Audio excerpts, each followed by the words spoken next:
Madam, మీరు అగ్నిహోత్రి సార్కి ఫ్రెండా? అతను అగ్నిహోత్రి కంపెనీస్ కి వారసుడు కదా. ఇప్పటి వరకు అతన్నెవరూ చూడనే లేదు. నువ్వు నా హస్బెండ్ కాకపోయుంటే నిన్నిప్పుడే కొట్టి ఏ నదిలోనే పడేసేదాన్ని. వ్యాలంటైన్స్ డేకి నాకొక కాస్ట్లీ గిఫ్ట్ కావాలి. జిమ్మి చూ శాండిల్సా? ఇవి 10 lakhs పైనే ఉంటాయి. వీటిని నువ్వెలా తీసుకురాగలిగావు?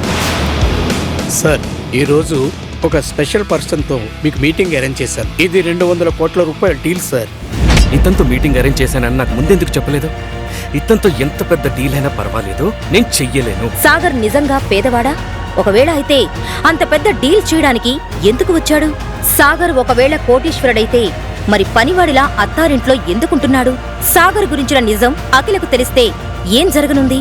అసలు సాగర్ పెళ్లి అఖిలతో ఎందుకు జరిగింది? ఈ ప్రశ్నలన్నింటికీ సమాధానం తెలుసుకోవాలంటే ఇప్పుడే డౌన్లోడ్ చేసుకోండి పాకెట్ FM.